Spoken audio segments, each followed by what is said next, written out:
Mu gihe benshi mu byamamare bakunze gushyira hanze imiryango yabo, abo bo bari mu badakunze gushyira hanze imiryango yabo mu itangazamakuru ndetse no hanze yayo cyangwa ku karubanda. Ibyamamare biri mu bantu bajya bahatirizwa kuba bagira icyo bavuga ku buzima bwabo baba barahishe, cyangwa hakaba ari nk'umwanzuro afashe wo kugira ikintu atazakora yarabyishyizemo, ariko abantu bakamuhatiriza. Hakaba hariho abava ku izima bakaba babikora, ariko hakaba nanone abaguma ku mwanzuro bafashe wo kudakora icyo kintu. Abantu bafite amazina cyangwa abantu bamamaye bitewe n'ibyo bakoze bari mu bantu bakurikiranwa n'abantu benshi, kandi abo benshi bakagira ibitekerezo batangaho, bimwe bibagusha hasi, ibindi bibakomeza, ibindi bibagumisha mu kazi, yewe hakaba hariho n'ibitekerezo bibaharabika, bikaba byatuma bacika intege mu byo batangiye. Harimo abafata imyanzuro n'ingamba z'ibyo bazagenderaho mu gihe biyemeje kuza mu itangazamakuru cyangwa kuza ku mbuga nkoranyambaga.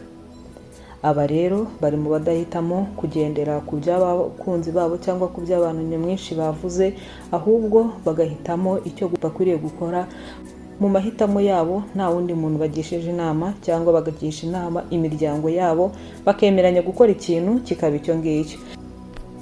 Mbahaye ikaze rero muri iki kiganiro cy'uyu munsi, aho tugiye kurebera hamwe ibyamamare byashyize ubuzima bwabo mu itangazamakuru gusa, ariko imiryango yabo bakayihorera, bakayigumisha kure y'itangazamakuru, bakaza bo ubwabo ariko imiryango yabo kuko badafatanya akazi ko mu itangazamakuru ntibabazanemo. Mbahaye ikaze rero, ariko mbere y'uko dutangira ntiwibagirwe gukora subscribe niba ari ubwa mbere ugeze kuri iyi sheni, kugira ngo ibiganiro byose bitambuka hano tujye tubisangira, dore ko twibanda ku myidagaduro cyane. Mbahaye ikaze. Imana iyo yaguhaye umugisha wo kugira umwana ikamuguha uko yaba ameze kose, niyo yaba amugaye ariko yamuguhaye ifite impamvu yabikoze. Butera Knowless. Si gake wagiye wumva inkuru zivuga ku muryango wa Clement na Knowless kuba baterekana umwana wabo ari uko umwana wabo yaba yaravukanye ubumuga, akaba ariyo mpamvu batigeze bamwereka abakunzi babo cyangwa bamuzana mu itangazamakuru. Ni inkuru nyinshi zagiye zigwa ku mwana wabo w'imfura, zasaga n'izibahatira cyangwa n'izibashyiraho igitutu kugira ngo umwanzuro bafashe cyangwa icyemezo bafashe ubwabo babe bakivaho, maze berekane umwana wabo mu itangazamakuru. Gusa Butera Knowless yagiye asubiza ibibazo byerekeye ikibazo kivuga ku mwana wabo batigeze berekana mu itangazamakuru, ariko yavuze ko umwana wabo bakwiye kumuha uburere bw'umwana, ibigendanye n'umwana, ibikwiriye umwana, ariko kumuzana mu itangazamakuru keretse ubwe ntabyihitiramo akaba yakizana, nabihitamo azizana, ariko bo ntabwo bakwiriye kumuzanamo atari ku mahitamo ye, ari amahitamo y'ababyeyi. Uburenganzira bw'umwana aho ngaho ntabwo baba bwubahirije. Nta bumuga afite nk'uko bajya bavuga ngo sinzi aho amugaye, ngo afite ikibazo mu maso cyangwa se yarwaye amaso nk'uko bivuga. Nta kibazo afite, ariko twifuje kumuha ubuzima bwite nibura mu gihe akiri mutoya. Rimwe na rimwe abantu bamwe bajya bafata umwanzuro bagendeye ku myanzuro y'abantu nyamwinshi bafashe, ari nabyo byagoye abantu benshi kwakira umwanzuro wa Knowless nko kutagaragaza abana be mu itangazamakuru, ari nacyo cyagiye kituma bavuga ko haba hari ikibyihishe inyuma y'uko umwana wabo bashobora kuba yaravukanye ikibazo, kandi ibyo byose bivugwa bishingiye ku byamamare byinshi bizana imiryango yabo mu itangazamakuru, bakagira ngo wenda ni ihame, abafana cyangwa ababakurikira cyangwa abakunzi babo bakagira ngo ni ihame y'uko umuntu wese w'icyamamare cyangwa umuntu ufite izina cyangwa umuntu uzwi agomba kuzana n'umuryango we mu itangazamakuru. Gusa abo babikora ni amahitamo yabo, ariko nanone amahitamo ya muntu aba akwiriye kubahirizwa. Nubwo havuzwe byinshi ku bigendanye n'umwana wa Knowless, hagatangwa ibitekerezo byinshi by'uko umwana hari ikibazo yaba afite, ibyo ntibyigize bibaca intege ku mwanzuro bafashe wo kutagaragaza umwana wabo mu itangazamakuru, dore ko kugeza uyu munsi abanyarwanda ntibazi isura y'umwana wa Butera Knowless. Hagiye herekanwa amafoto menshi bavuga ko ari abana be, ariko si abana be kuko abana be ntiyigeze abagaragaza mu itangazamakuru. Ubundi tugiye kurebera hamwe ni Alia Cool. Kuva uyu munyarwandakazi yatangira kwamamara mu ruhando rw'imyidagaduro yaba iyo mu Rwanda no mu mahanga, kimwe mu byemezo bikakaye yafashe ni uguhisha amakuru yose yerekeranye n'abana ndetse n'umugabo baba barababyaranye, dore ko umugabo adakunze gushyirwa ahagaragara. Gusa ibyo Alia yakoze ntiyibutse ko hari amakuru yigeze kumucika, na n'ubu yifuza gusiba kuri paje zimwe z'ibinyamakuru zagiye zimwandikaho. inkuru zigaruka ku buzima bw'umuryango we n'urushako rwe rudakunzwe kuvugwaho rumwe. Tariki ya 9 Gicurasi muri 2015 ubwo Alia Kuru yizihizaga isabukuru y'imyaka yari afite icyo gihe, hari ifoto yashyize kuri Facebook imugaragaza ari gusomana n'umugabo we Gakumba Jean Bosco. Mu magambo yumvikanamo urukundo rwagurumanaga hagati ya Alia Kuru na Gakumba Jean Bosco, umugabo we bivugwa ko babanaga. Alia Kuru yapostinze iyo foto maze ayiherekeje amagambo yuzuye urukundo agira ati: "Rukundo rwanjye, uri umugabo mwiza, sinzi icyo navuga, gusa reka ngushimire kuko ubu nshimisha buri munota. Uri impano Imana yanyihereye, gusa ndagukunda." Gusa iyo ukomeje gucukumbura mu itangazamakuru ritandukanye, usanga inkuru y'urukundo rwa Alia Kuru na Gakumba Jean Bosco ari aho irangirira, ivugwa kuri iyo foto tumaze kugarukaho bombi bari gusomana. Gusa hari andi makuru avuga ko uyu mugabo asigaye yibera muri Leta Zunze Ubumwe za Amerika, nubwo nta gihamya yabyo ihari.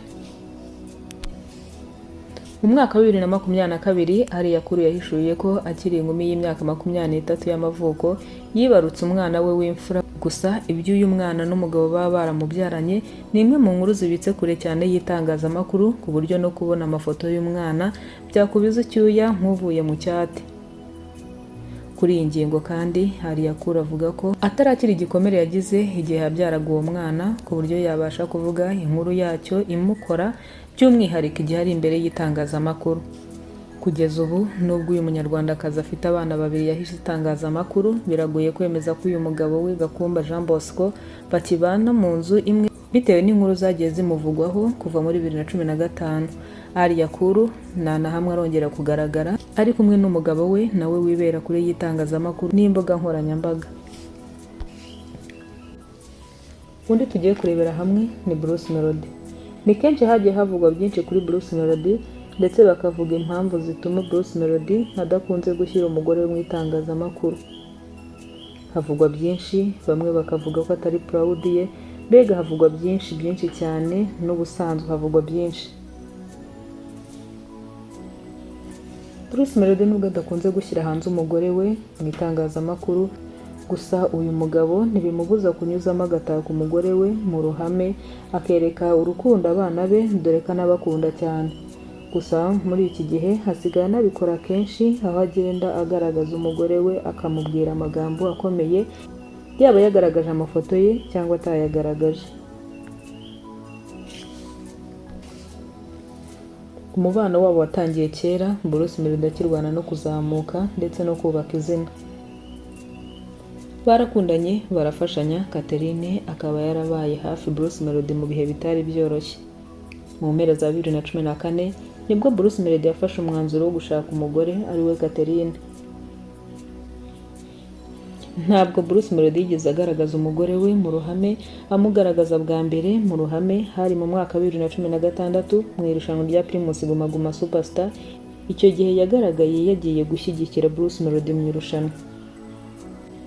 Kuva icyo gihe ntiyongeye kujya ahagaragara, gusa nanone ibikorwa byose Bruce Melody yageragaho mu ijambo yafataga ntiyaburaga gushimira umugore we Catherine. Ubwo Bruce Melody yatwaraga irushanwa rya Primus Guma Guma Superstar 2018, ari naryo rya nyuma ryabaye, Bruce Melody yashimiye umugore we wamuherekeje mu rugendo rwose rwo kuva atangira umuziki kugeza icyo gihe.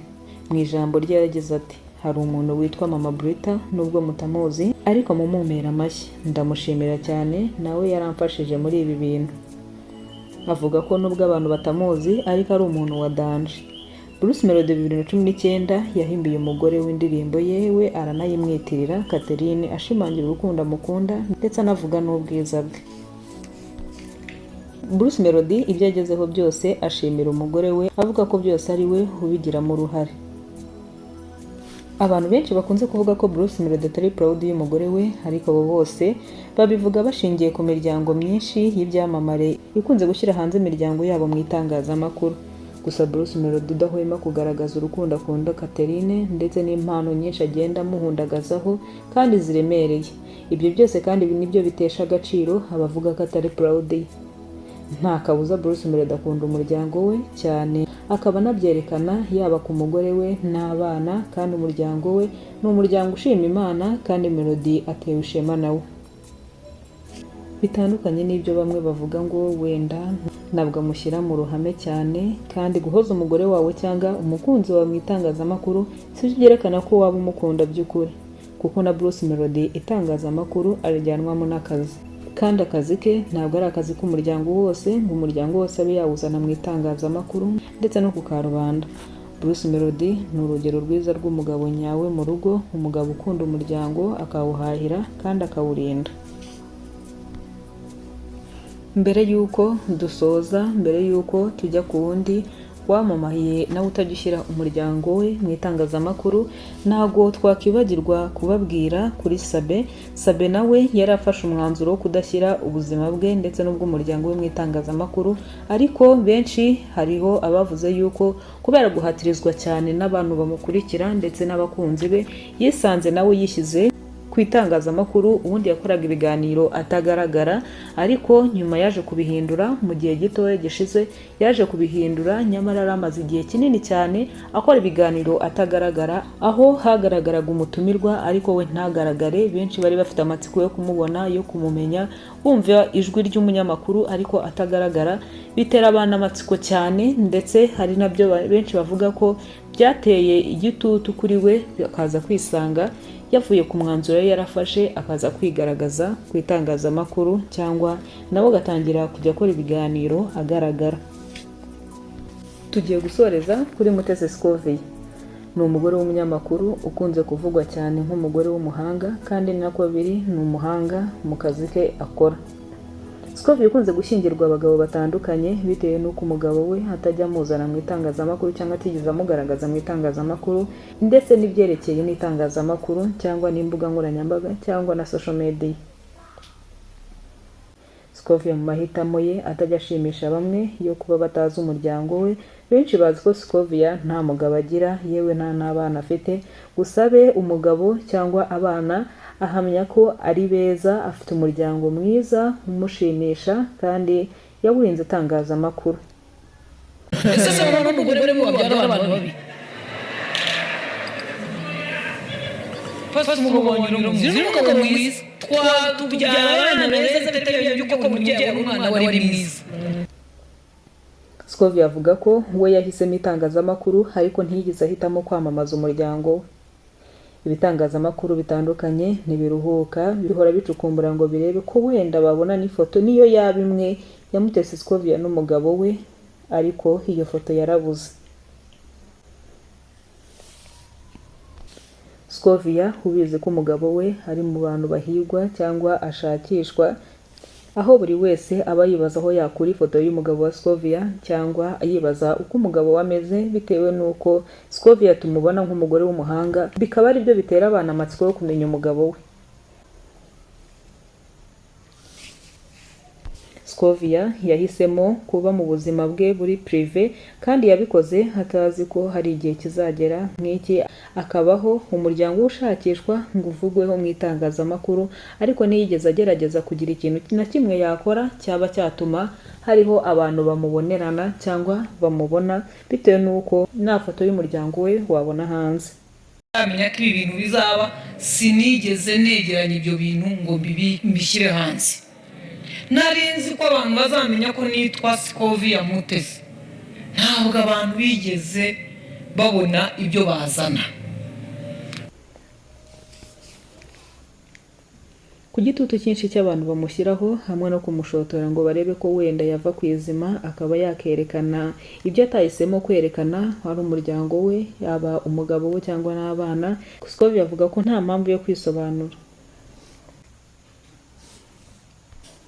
Iyi nkuru tuyisoreje ahangaha, ariko mbere yuko dusoza, mbere yuko mbasezera, nagira ngo nawe umbwire muri komenti abantu bamamaye baba badashyira ubuzima bwabo mu itangazamakuru, kandi bagahora n'ubundi bashakishwa ngo barebe ko hari amakuru bamenya ku miryango yabo. Duhuriye muri komenti maze umbwire niba hari uwo nawe wabuze.